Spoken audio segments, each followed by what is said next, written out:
and this one 7. So Okay, 7 axis, degree. 7 axis. 7 degree of freedom, not 7 axis. Axis and degree of freedom is different. Okay, 7 degree of freedom simulate like a human arm. Okay, but of course this one the problem is the load is only 500 grams. Oh, sorry. Okay, so they cannot carry a lot of things and so on. Okay, we have a UR robot. There we have another mobile robots to carry. Okay, this one is actually our industrial 4.0 lab. Okay, so normally we demonstrate to the visitor about the whole process lah. Even we have this one is a automatic storage system. So actually what the Yumi robot, this is basically they going to assembly all these parts, you know, put it all together, and then they close it, they will put it here, and then they will put to the automatic storage.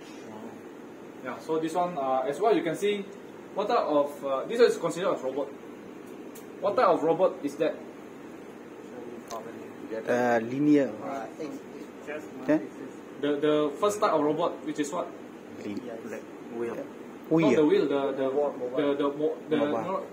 it's like you know the X and Y axis kind of robot, right? Linear.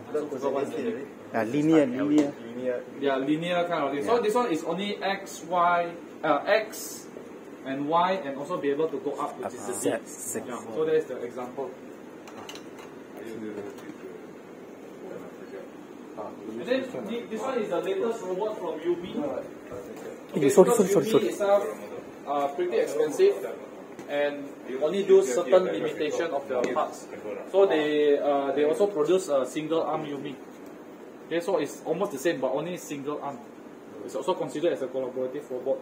This one is another collaborative robot by our board as well. Wow. Okay, so the reason we have so many brands is because we want to show the customers is show to the industry that we be able to integrate the process even with a different robot. Because you know in the manufacturer when they use KUKA, the whole production will use KUKA because they are familiar with how to program. Okay, but in this case we're showing that we'll be able to have integration with different robots and so on. We don't have one. This one example of the SCARA robot. Very soft. Stick and then.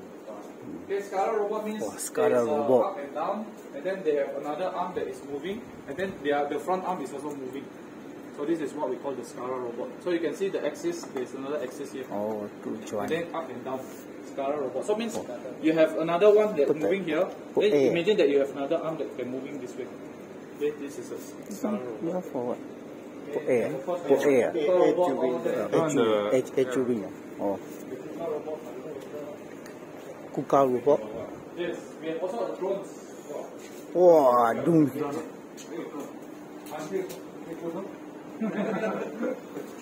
And this is wow, so good.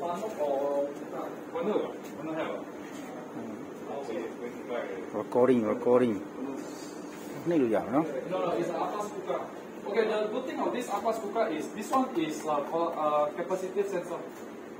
Okay, means like because this is industrial robot. Industrial robot they don't have force sensor and so on, but they use this capacitive skin. So means when you are nearer, it will stop.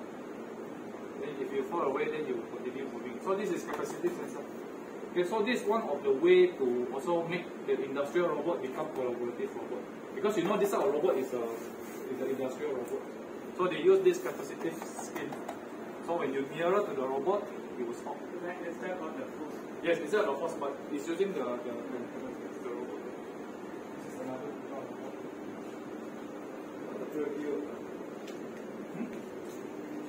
It's a Siemens S7. Then you can see a lot of yellow. Okay, you see a lot of yellow one, right? It's all safety sensor.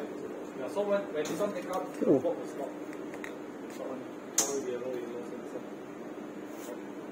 So this one, when you see the relay is also considered as a safety. Okay, so big. Recording, nó khỏi tiền đâu mía đâu. Nó khỏi tiền mía đâu. You can see also this is another example for laser scanner. The safety laser scanner. So this one, so you can see if your robot nearer, right? If you're nearer to their warning zone, the robot will slow down. But when you go to the stop zone, the robot will stop. So this is how they use LiDAR sensor. Okay, the other one also they have another LiDAR sensor there. So this one is connected to this robot. Okay, and then of course you have a light curtain here. So it's the same, right? When you go inside, the robot will stop. So this is the example of the light curtain. This is a 3D camera.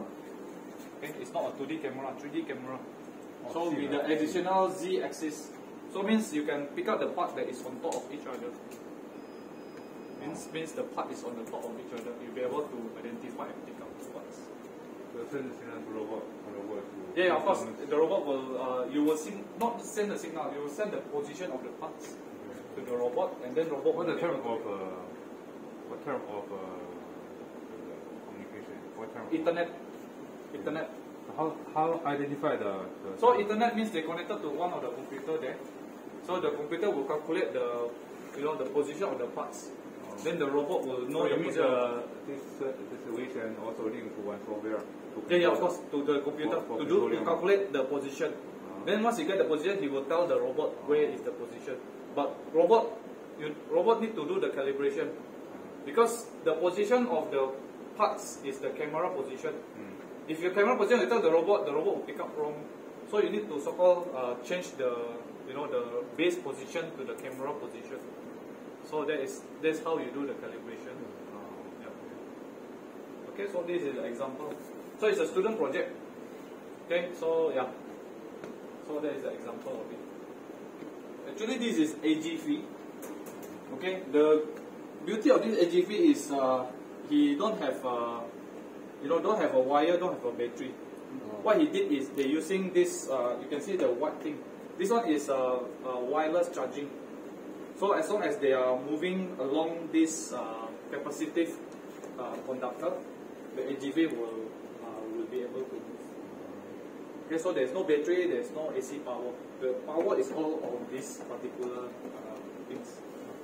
Okay, but of course, yeah, this is how they detect.